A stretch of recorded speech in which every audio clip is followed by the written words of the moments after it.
Bom, primeiro, boa noite a todos. Vamos iniciar o nosso estudo do Evangelho de hoje. Antes de iniciar, vamos fazer a nossa prece de abertura. Vamos fechar bem os nossos olhos. Vamos pedir aos nossos guias, aos nossos mentores que sejam conosco nesse momento, nos auxiliando, nos sustentando, para que toda a informação aqui trocada no dia de hoje sirva para que a gente consiga ter aplicabilidade no nosso dia a dia, fora da casa espírita. Que assim seja. Muito bem. Toda a primeira segunda, aqui é a segunda do Evangelho. Como é que nós tratamos a aula do Evangelho? Nós temos uma didática de pegar capítulos e falar sobre esses capítulos.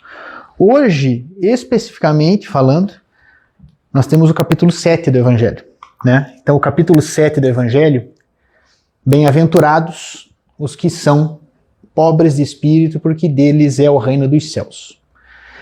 Como todos sabem, o Evangelho, como nós o conhecemos, ele vem do Novo Testamento e as suas explicações. Alguns itens são retirados do Velho Testamento, né? São pincelados para que você tenha o contexto do Velho Testamento com o Novo Testamento, e aí sim a gente vai tratar aquilo que é a moral dentro do Evangelho. Então, sempre que nós tratarmos, esses são os inícios. Então, esse aqui, capítulo 7, funcional. Depois façam a leitura do capítulo inteiro, que a gente vai falar de uma forma, não a leitura, mas sim vamos tratar de forma organizada e passar uma visão que ela seja o que o grupo e o que a casa entende por esse capítulo, tá?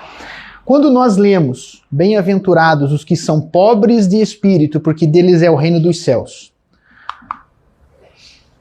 o que nós entendemos? Só uma pergunta para iniciar.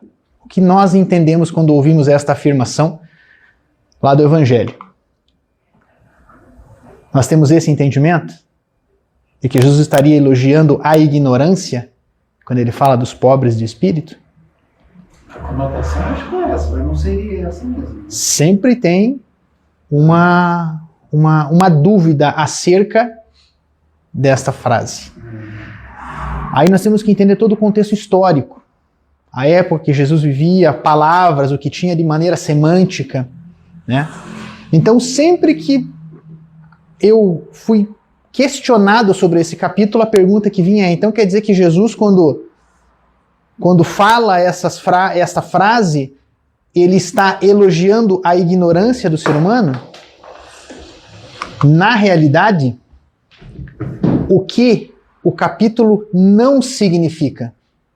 É isso que nós temos que trabalhar agora. O que ele não significa? Ele não significa, aquela afirmação não significa ignorância intelectual, muito pelo contrário.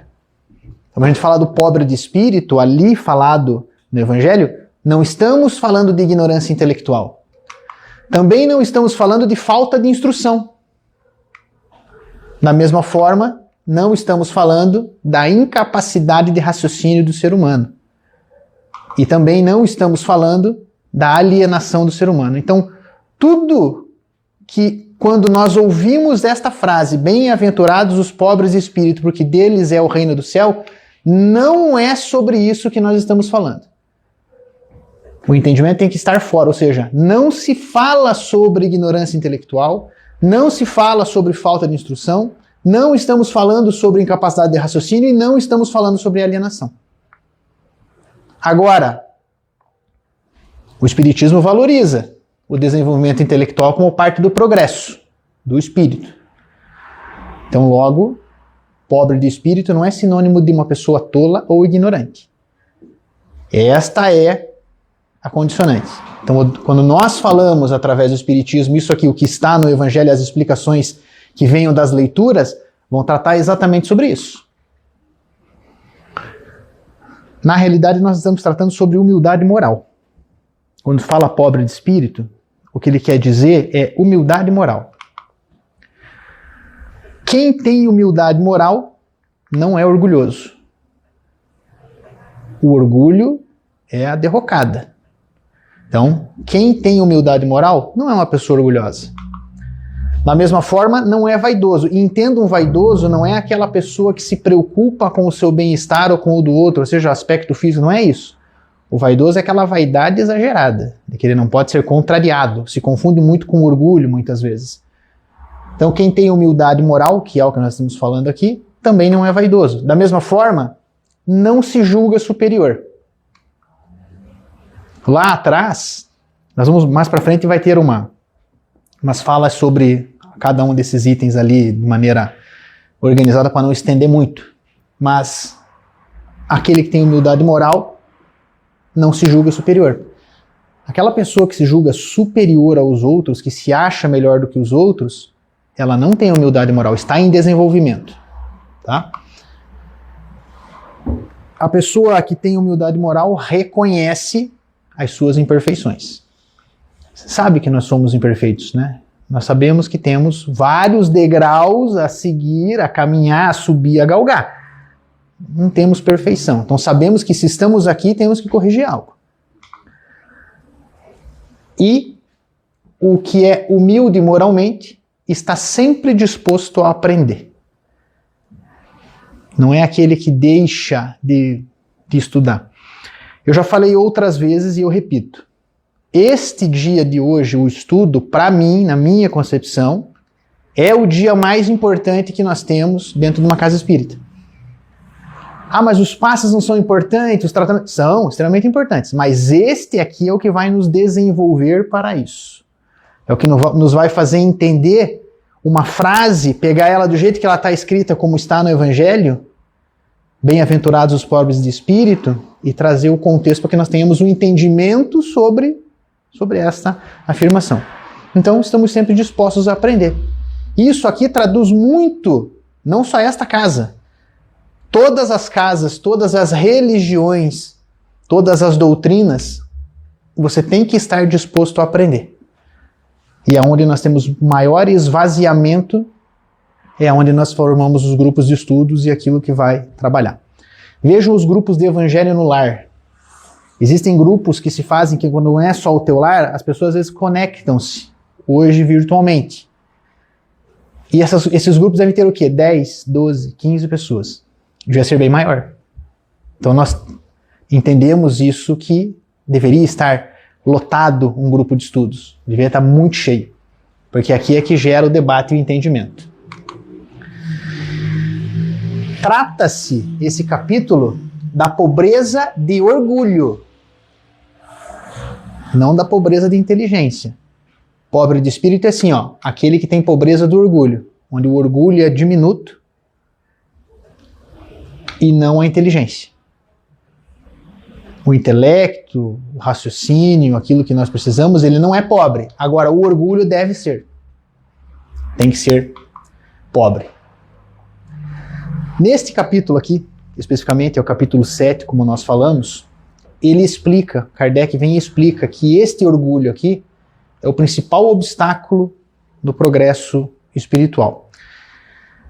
No Livro dos Espíritos tem alguma menção a isso também, tá? Sobre a questão do orgulho, se não me engano, a questão 919 do Livro dos Espíritos fala, nas perguntas que Kardec faz aos espíritos, eles falam que o que atrapalha o progresso do espírito muitas vezes é o orgulho.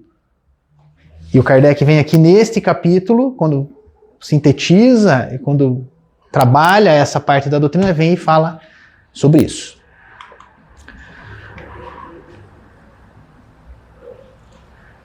O que o orgulho gera? Já pararam para pensar? Todo mundo aqui, eu acredito, conhece uma pessoa orgulhosa. Entendam que você ter orgulho das tuas conquistas não é errado. Mas o orgulho, aquele que fere, aquele que, se você falar alguma coisa, se você der um toque para a pessoa, aquilo é orgulho. Esse é o orgulho que nós estamos falando, tá? O que o orgulho gera? Ambição desmedida. A pessoa muito orgulhosa, ela tem uma ambição em que ela vai chegar e alcançar o objetivo dela, mesmo que ela tenha que usar as pessoas de escada e degrau. Ela gera uma ambição desmedida. Gera o egoísmo. Você, que quando tem o orgulho muito elevado, ele gera o egoísmo, que é o quê? O teu egocentrismo. Você é o sol. E todo mundo tem que fazer suas vontades e circular ao seu redor no momento que você entende. Então, o orgulho gera um egoísmo muito forte no ser humano hoje. Da mesma forma que o orgulho gera uma coisa que nós estamos vendo com frequência: rivalidade. As pessoas acabam, em vez de se ajudar, acabam sendo rivais umas das outras. Nós temos essa situação, inclusive nas casas espíritas. Casas espíritas que são rivais umas das outras, quando deveriam estar trabalhando em conjunto, trabalhando pelo mesmo destino, pelo mesmo objetivo, e acabam trabalhando de maneira a se tornarem rivais. Aonde nós já aprendemos que não existe rivalidade, existe uma complementando a outra. Uma complementa a outra. Mas dentro da doutrina espírita existe rivalidade também dentro da própria casa. Aqui, rivalidade dentro da família, das nossas famílias. Tem rivalidade? Se vocês pararem para pensar bem, sempre tem alguém que tem uma rivalidade com a gente, né? Então, sempre vai, ou se não é com a gente, você sabe que fulano tem uma rivalidade com ciclano e você está observando. Então, podem ter certeza que isso chama-se orgulho de ambas as partes. Outra coisa que o orgulho gera é isso aqui, ó, endurecimento do coração. Nós ficamos menos sensíveis à dor do outro. É como se só a nossa dor importasse. Quando você tem muito orgulho, a dor do outro não importa, a conquista do outro não importa. E aí nós vamos entrar no momento em que o nosso coração ficará endurecido.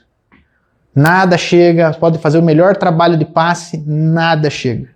Por quê? Nosso coração está endurecido. Até você conseguir amolecer isso, é muito estudo, muito trabalho. E tem que ter uma coisa que é o querer de quem tem o coração endurecido. A pessoa que tem o coração endurecido tem que querer melhorar e se livrar desse orgulho. Ah, mas o orgulho ele é ruim? Não. Ele faz parte do nosso processo evolutivo. Nós temos que aprender, são experiências. O que eu falo da doutrina espírita, o que vem do evangelho para nós é que nós sabemos que temos, agora como vamos trabalhar isso? Trabalhar isso da forma correta. Quando nós trabalhamos a humildade, que é o oposto do orgulho, nós abrimos espaço para caridade. Caridade aqui só material? Não. Qual é mais importante, a material ou aquela que nós não vemos? Nós sermos ouvidos daquela pessoa que precisa, nós irmos num encontro, de encontro a quem está precisando, quem nos chama de última hora porque aconteceu uma situação absurda e você vai correr no encontro. Esta é a forma verdadeira de caridade. Então, quando você tem a humildade suficiente, você abre espaço para isso. Não só a caridade material. Mas nós abrimos espaço para essa caridade que ela é intangível. Que é você abraçar uma pessoa no momento em que ela precisava. Que é você, de repente, falar alguma coisa que aquela pessoa precisava ouvir e aquilo fazia sentido. Isso faz parte da caridade. E quando eu digo em falar o que faz sentido, não é de maneira verborrágica ou instrucional. Você está falando. Só conversou com a pessoa e aquilo fez sentido para ela. Sem julgamento, sem aponta-dedos. Então, a humildade vai abrir espaço para a caridade. Da mesma forma, abrir espaço para o perdão. Certa vez eu perguntei assim, falei, gente, por que a gente fala tanto de perdão? Que tanto a gente tem que perdoar? Eu falo para vocês assim que demorou um pouco para eu entender o que seria o perdão. Por que a gente tem que perdoar tanta coisa? Se eu pego, vou dar um exemplo de mim, tá? Se eu pego a minha vida hoje, nesta encarnação, eu não tenho muito o que perdoar. Não tenho nada aqui que me fizeram que eu tenha que perdoar. Ah, mas e pedir perdão? Aí é outra história. Aí pode ser que eu tenha feito alguma coisa que eu não me lembre e que alguém tenha ficado magoado comigo. Então, quando nós falamos que a humildade abre espaço para o perdão, não é para que você tenha que receber o perdão ou perdoar as ofensas. Lembra que a oração do Pai Nosso, perdoar as nossas ofensas, né, inclusive quem nos tenha ofendido, né, as nossas dívidas, assim como os nossos devedores. Diversas vezes a gente tem que pensar, quem eu ofendi? De repente, quem eu preciso pedir perdão? E às vezes eu ofendi sem querer. Não era intencional, mas a gente ofende. Você pega num dia meio ruim, meio que está de ovo virado e acaba se atropelando, passando por cima. Então, quando temos humildade, abrimos o espaço para esse perdão. Abrimos o espaço também para a tolerância. Hoje estamos vendo e vivenciando muita intolerância. Intolerância com tudo. Com tudo. Desde a forma que você acredita, a forma que você se veste, ao que você come, a forma que você caminha. As pessoas não estão mais tolerantes a essas situações. Quando nós trabalhamos a humildade, nós abrimos esse espaço para sermos tolerantes. Observarmos a tolerância, entender que cada um tem uma dificuldade. Então eu tenho que ser tolerante, muitas vezes, e entender a dificuldade do outro. Entender que cada um tem um degrauzinho, um processo. Então o Evangelho nesse capítulo vem falar isso para nós. Que essa humildade vai abrir um espaço para a tolerância. E também para o aprendizado.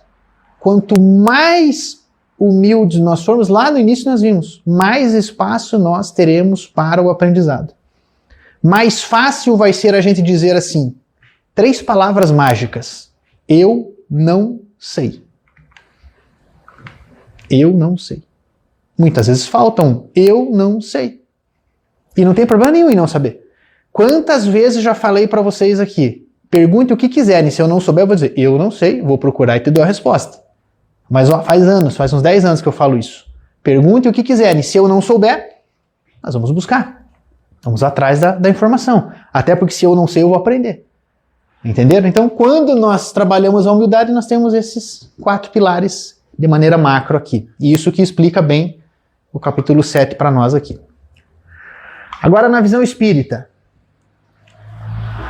O nosso espírito, e a explicação que tem aqui, inclusive nas cartas, nas informações que vêm para trás aqui, do mesmo capítulo, o espírito vai evoluir moral e intelectualmente.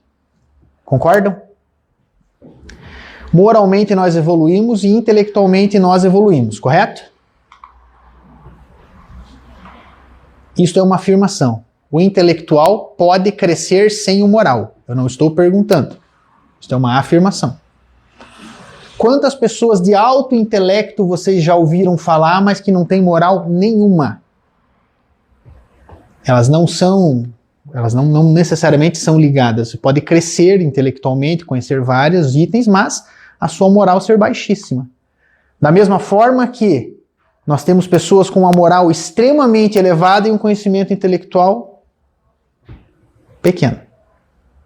Então elas não caminham, deveriam, né? Deveriam caminhar juntas, mas não caminham. Então isso é uma afirmação. No Espiritismo nós sabemos disso, que o intelectual vai crescer sim, e pode crescer, sem o moral acompanhar.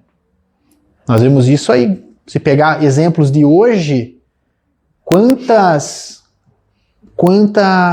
medicação foi feita que pode curar, que pode fazer, e hoje nós não vemos pessoas que não têm condição de ter esta medicação. Exemplo, o meu tio já falecido, ele tinha uma medicação que ele tinha que tomar para DPOC, que a dose custava R$18 mil, e uns quebrados, quase 19. Uma dose por mês. Como é que você compra? Isso não podia estar no moral, na parte moral das pessoas, das Big Pharma, e falam assim, nós vamos ceder esse medicamento mais barato. Conseguimos fazer isso mais barato. Acessível a todos. Querem um exemplo de moral e intelecto muito legal?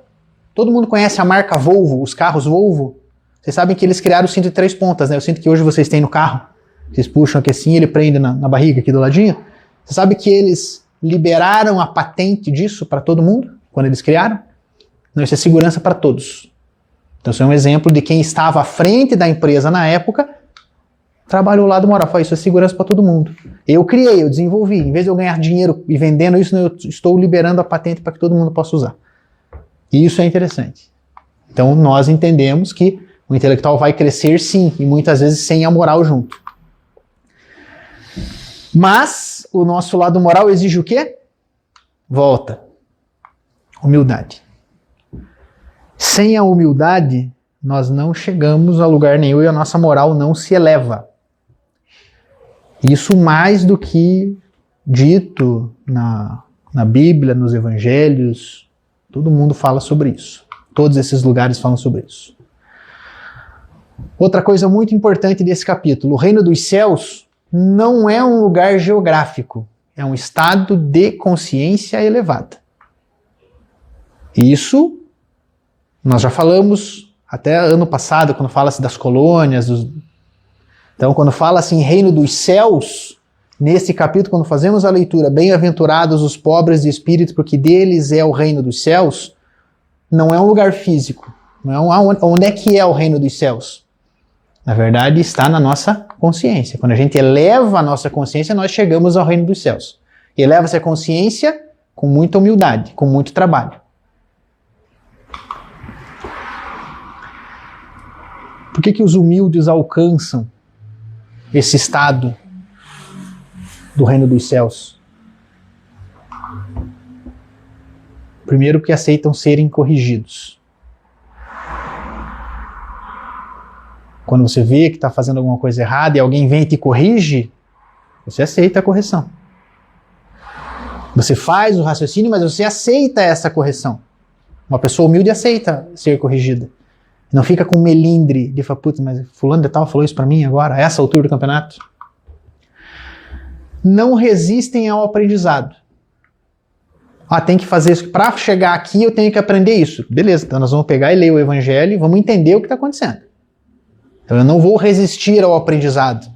Aquela coisa que você pensa assim, putz, eu preciso aprender tal coisa para chegar lá.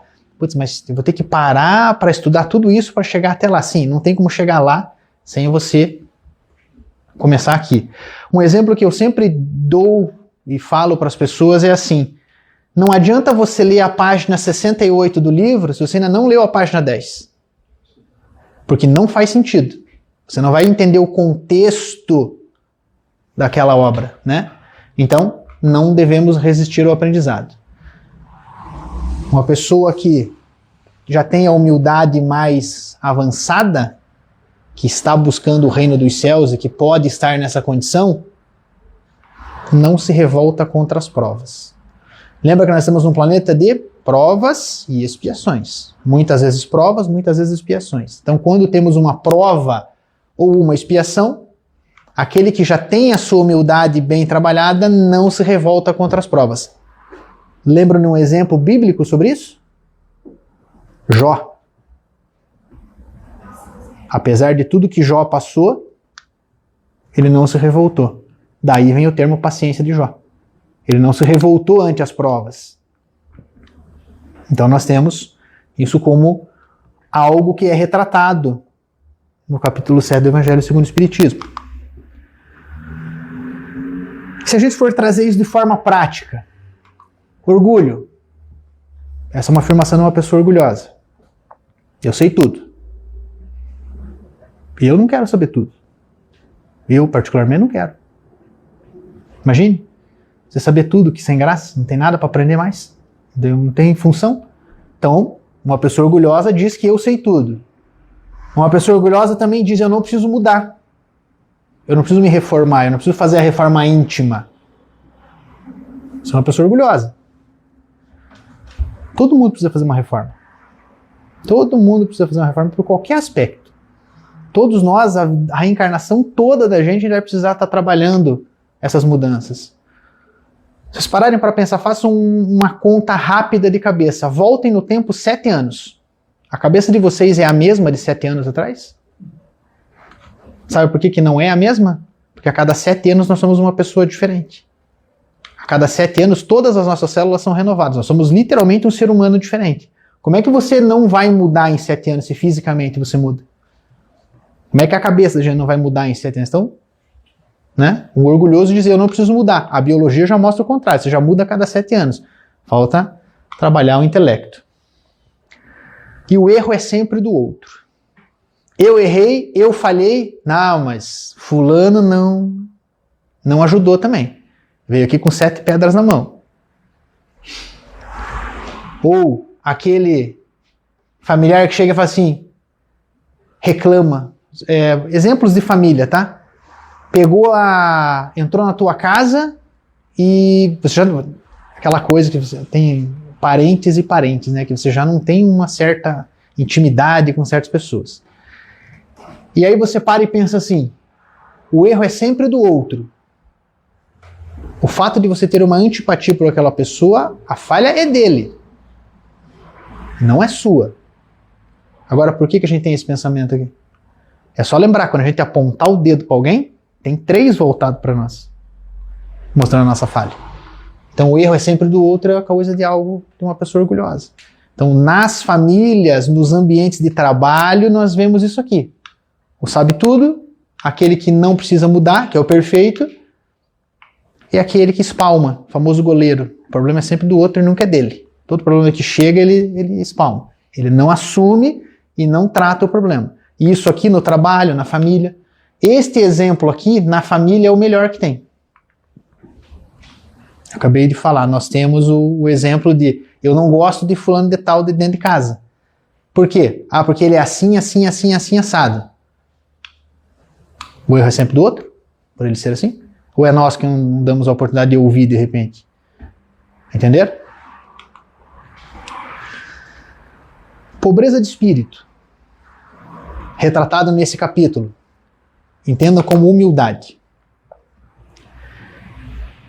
Toda pessoa que é pobre de espírito, ou seja, que é humilde, vai falar, tenho muito a aprender ainda. A primeira frase, vocês lembram que ela foi, acredito que essa frase ela é colocada a Sócrates. Só sei que nada sei. Tá aqui, ainda tenho muito a aprender. Eu não sei se é Sócrates, tá? É que não existem materialidade e provas, é o que o pessoal fala, então a gente acaba trazendo dessa forma. Outra coisa, posso ter errado. Nós, se trabalharmos a nossa humildade e trabalharmos essa pobreza de espírito, pobreza do orgulho da gente, nós vamos ter essa afirmação. Eu posso ter errado sim. E não é só posso, às vezes eu devo ter errado em algum momento e acabei com a percepção de algo. Então eu posso ter errado sim. Da mesma forma, a pergunta, como é que eu posso melhorar? Então quando temos essa conexão, quando entendemos verdadeiramente o que está no Evangelho, nós perguntamos, como é que eu posso melhorar? Todo dia nós deveríamos fazer, né, esta reflexão. Como é que eu posso melhorar todo dia? O que eu posso fazer de bom hoje? É só pensar na hora que você vai deitar na noite anterior, o que você fez de bom e de ruim. Ou de ruim, não digo assim, que ninguém quer fazer algo de ruim de maneira, acredito eu pelo menos, de maneira proposital. Mas botar na cabeça, faz um balanço. O que eu fiz de bom no dia de hoje? E o que de repente eu deixei de fazer de bom? Então aqui você já começa a trabalhar a humildade. Que é o que vem a ser retratado aqui, por falta de palavras à época, a pobreza de espírito. Que é o espírito endurecido, que é o orgulho. Entendemos sim que a diferença ela é comportamental e vibratória. Comportamentos são diferentes, vibrações são diferentes. Quando nós temos essa diferença, quando nós conseguimos entender e melhorar o nosso comportamento, nós consequentemente melhoramos a nossa vibração. Consequentemente, nós vamos trabalhar uma humildade maior.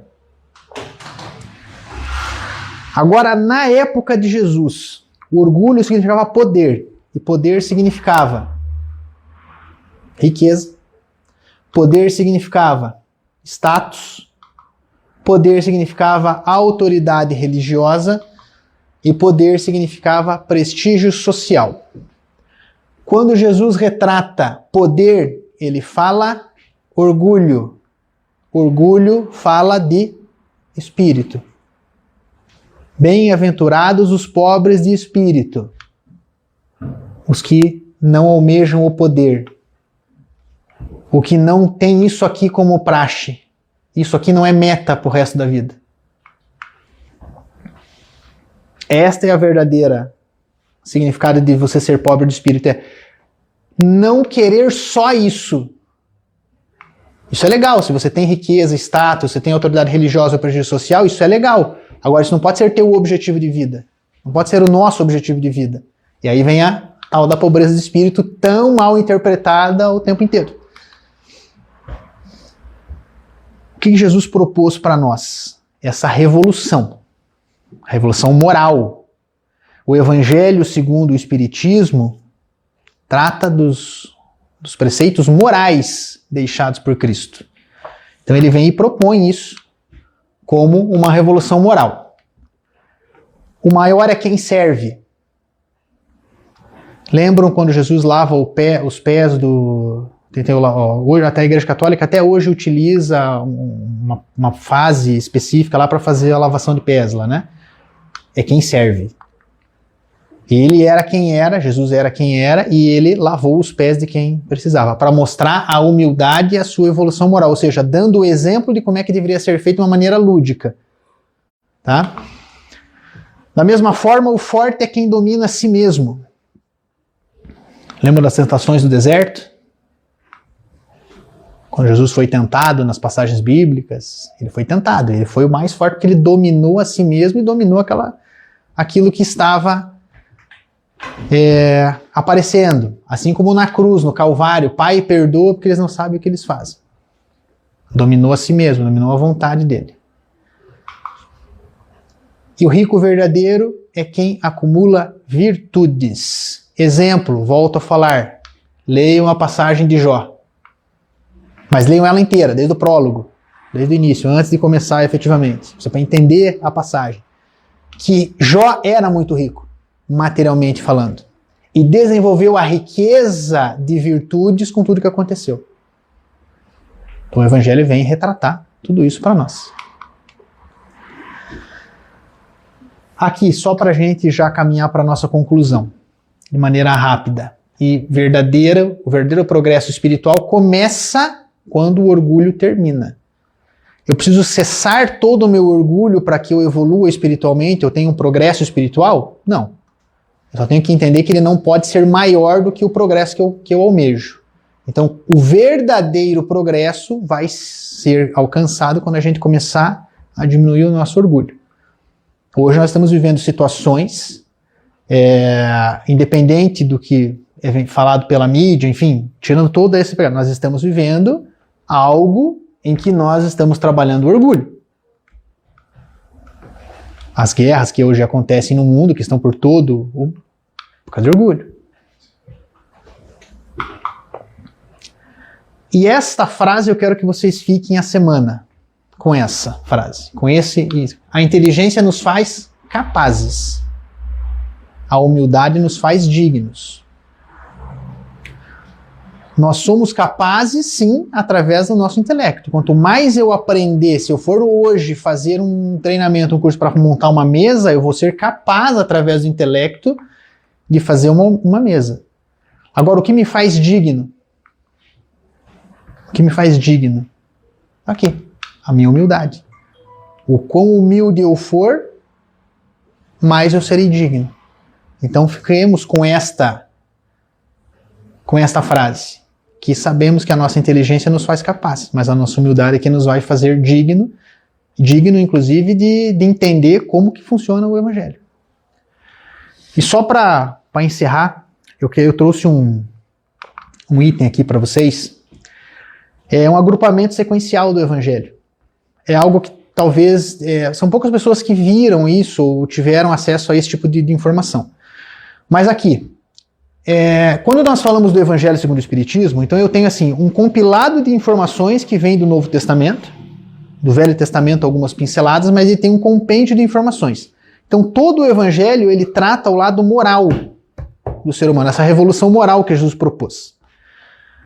quando eu separo ele por um agrupamento, eu falo assim, os tempos são chegados, esse é o tema. Onde é que ele está? Lá no prefácio do Evangelho. Os tempos são chegados do quê? Os tempos de fazer aquilo que Jesus falou. Eu não vim destruir a lei e os profetas, mas sim dar continuidade ao ensinamento.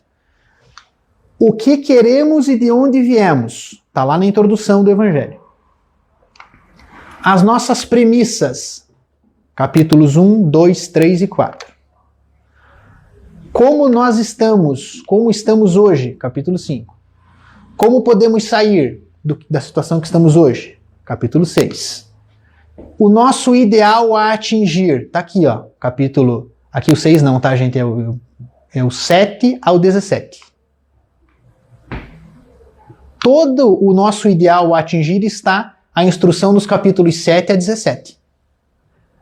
As nossas dificuldades são colocadas nos capítulos 18 a 24 e as nossas diretrizes nos capítulos 25, 26 e 27. Então, esta é a forma que vocês têm que olhar o Evangelho. Se eu quero saber onde é que eu quero, o que eu quero atingir, qual que é o meu ideal, vai lá do capítulo 7 ao 17. Está escrito como tem que atingir teu ideal. Ah, eu quero sair da forma que eu estou. Qual capítulo? Capítulo 6. Aí pega aqui, Evangelho, lá, capítulo 6 que eu falei, né? Capítulo 11, 8, 7 e o capítulo 6, está aqui. Só pegar o nome do capítulo de cabeça eu não consigo me lembrar, tá? Mas o capítulo 6 do Evangelho, bem-aventurado, esse é o 5. O capítulo 6 é o Cristo Consolador. Então o capítulo 6 fala como nós podemos sair da forma que nós estamos hoje. Cristo Consolador. Então nós temos todo um sequencial, um agrupamento dos capítulos que dão a direção do que a gente quer. Então essa é uma forma da gente trabalhar o estudo do Evangelho sempre que a gente precisar. Até por Evangelho no Lar. Ah, eu quero fazer um Evangelho no Lar que eu trate do meu ideal a atingir. Pega qualquer capítulo do 7 ao 17. E façam essa premissa e essa pegada. Vai ser bem interessante de ter isso aqui. Depois vai passar no grupo lá, a Ali vai disponibilizar a apresentação toda, inclusive esse esqueminha aqui, tá? Vamos lá. Encerrando. Dúvidas? Já falei que se eu não souber, eu vou procurar. Mas eu também não tenho vergonha nenhuma em dizer que eu não sei, tá? Então, se tiverem alguma dúvida, alguma colocação, por favor, fiquem à vontade.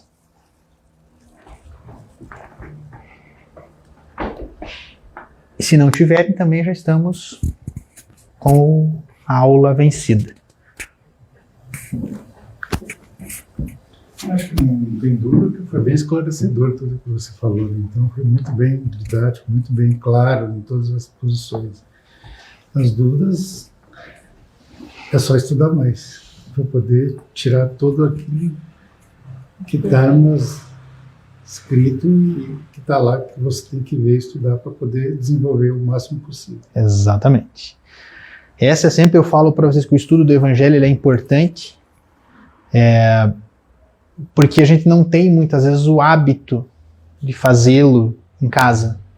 Então, quando a gente bota uma aula uma vez no mês que a gente vai tratar do Evangelho, ele vem para dar essa mexida. Tudo bem, a gente podia fazer uma aula que mexesse mais com todo mundo. Poderia, mas a gente ia ficar aqui 2 horas. Porque cada item daqueles que eu falei, a gente vai abrir. E cada item daqueles está no Evangelho. Então, cada leitura que for feita, vocês vão entender que tudo que a gente passou hoje, a resposta vai estar lá dentro. Mas a gente poderia fazer, só que daí imagine uma segunda-feira, todo mundo cansado. Se ficar 2 horas aqui falando, não tem quem aguente. Ninguém volta na próxima do Evangelho, entendeu? Ah, hoje é segunda do Evangelho, vazia a sala, entendeu? Então a ideia é trazer isso. E o principal, eu falo para vocês, sempre que forem pegar o Evangelho, lembrem disso aqui. Não do passarinho, disso aqui. Disso aqui. Isso aqui é interessante. Vamos pegar o capítulo 25 aqui só para ter uma base aqui, ó. Vou pegar o capítulo 20. Esse aqui é o contrário, né? E o evangelho é engraçado, a gente que tem a gente que faz o evangelho sempre em casa tem mais ou menos uns 7 anos, então nesses 7 anos a gente já pegou, acho que várias vezes do início ao fim, que é a sequência que a gente faz, né? Aí de repente você passa por um lugar e fala, nossa, mas isso aqui é interessante, aí que vai abrindo a tua cabeça para aquelas coisas que às vezes você não prestou tanta atenção naquela vida que você fez da vez anterior, assim, entendeu? Então aí que você vai percebendo e entrando melhor, entendendo melhor aquilo. Exatamente. Exatamente. Ó, se pegar como exemplo, a última parte ali, a nossa diretriz, está no capítulo 25, 26 e 27. Capítulo 25, buscai e achareis. Capítulo 26, dai gratuitamente o que recebeste gratuitamente. E o capítulo 27 são as preces. Então a gente tem toda a instrução que a gente quer dentro do Evangelho. Agora com esse agrupamento, eu acho que fica mais fácil da gente conseguir dar uma sequência lógica no que a gente precisa. Né? Isso eu lembrei, eu estava fazendo aula, eu pensei, falei, putz, eu tenho um agrupamento em algum lugar. Eu tive que vasculhar onde eu tinha esse agrupamento, falei, tá aqui, achei, falei, vou colocar para a gente ter isso como um conteúdo extra, para que a gente vá experimentando e conversando sobre. Porque isso aqui é importante, saber da onde vem. Porque é legal estudar o Evangelho. É legal, mas se você não sabe qual é a sequência, se perguntarem para você assim, imagine se vocês, antes de eu falar isso aqui, tirem 20 minutos atrás, se eu perguntasse para vocês onde é que está no Evangelho as nossas dificuldades, onde é que estão retratadas, ninguém saberia. Hoje já sabemos, do capítulo 18 ao 24 fala sobre as nossas dificuldades. E as formas de tratá-las. Então, fica a dica aí para vocês. Fiquem com a semana, que a semana seja produtiva para todo mundo, que nós tenhamos uma semana extremamente iluminada e que essa fala, esse encontro da gente, eu não gosto de tratar como uma aula, tá? Mas que esse encontro da gente, para esse debate, que ele fermente, fique ali na cabecinha de vocês fervilhando para a gente poder ter mais debates sobre esses temas aí futuramente. Beleza, gente? Então, Jonathan, Ali, estamos dispensados da aula de hoje. Obrigado.